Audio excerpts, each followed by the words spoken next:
So, magandang araw mga idol. Ito si aspirant senator Mr. Olivar. Hashtag 47. So itong lugar na to, dito siya nanggaling. Dito siya pinanganak.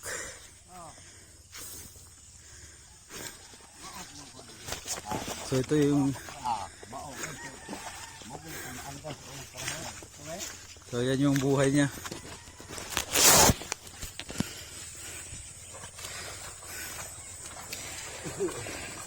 Mag-araw.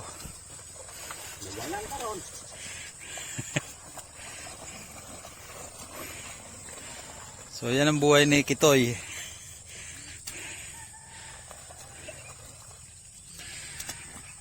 So sanay talaga siya sa gawaing magsasaka.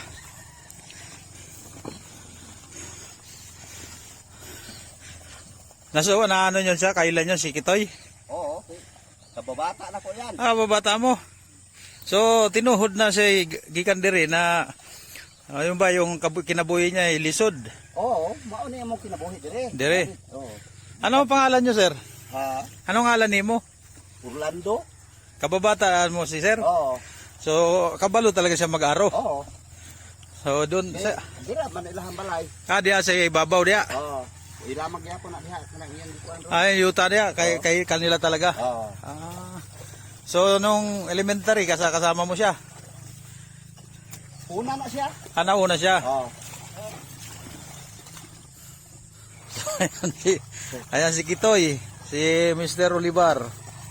So kanyang kababata re. So kabalo talaga siya mag-aro. Oo. Gikan na Sakad lagi na siya dire pag. gagmay pa. Oo, gagmay pa ni. So ayan. Daghan man to kay kabaw yang lulo. Dagang. Oo. Oh. Hindi ba? Ayan. So yan po yung kanyang kabataan, binalikan niya lang dito. So dito nagpunta kami dito hindi para manghilad, kundi ipakita kung sino ba si Mr. Olivar. Siya, kung tawagin siya dito ay si Kitoy, isang batang makulit, malikot, ano? Oo. Madaldal, kwento ba? So siya yung kababata si Sir. Ito yung kanyang mga kadula pag nung kapanahonan niya yung kabataan. So ipakita lang niya na yung kanyang trabaho nung araw kaya pa rin.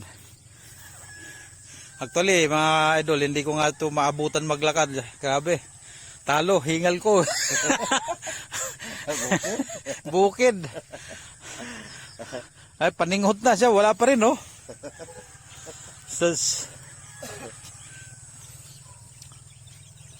So gikan nung magbinata siya dire. Oo.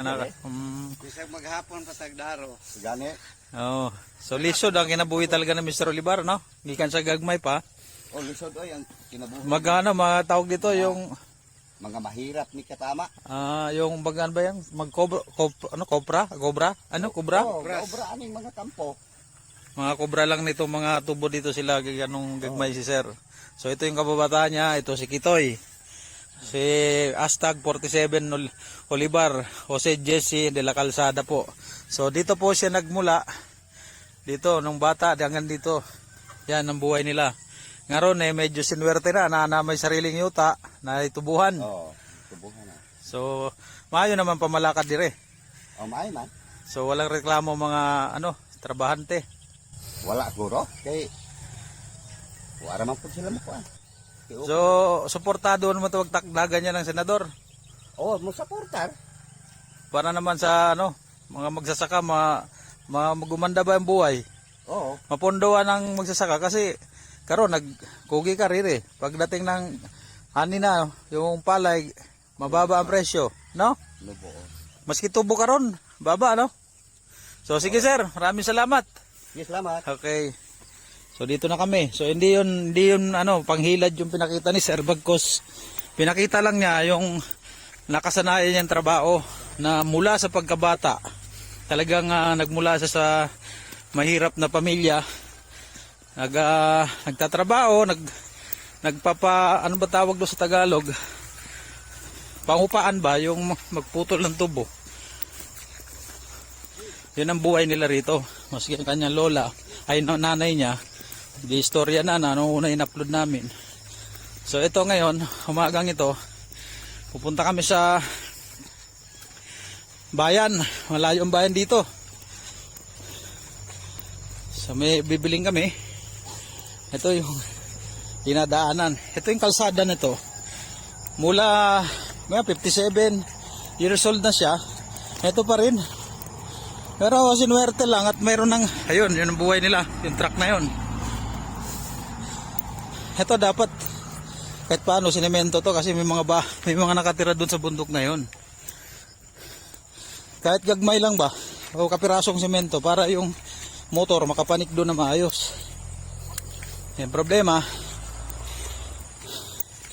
ang problema yung gobyerno, hindi umaabot sa kabundukan. Kaya madaling hindi mo masisi yung mga nagre-rebelde kasi nga yung gobyerno ipinagkait sa kanila yung para sa kanila. Actually hindi lang yung nasa taas niyan kundi yung mula presidente, senador, gobernador, congressman, mayor, kapitan. Yun yung may problema na inaayaan lang natin na sila yung mamayagpag. Kaya ang resulta, kahirapan, korupsyon. So dapat matuto na tayo, magising tayo. Itong darating na eleksyon, suriin man natin yung ipoboto. Tingnan natin yung plataforma. Maring nagasgas na, paulit-ulit ang ginagamit mula sa kahirapan. Pag naluklok na, nalimutan si kahirapan. Diba?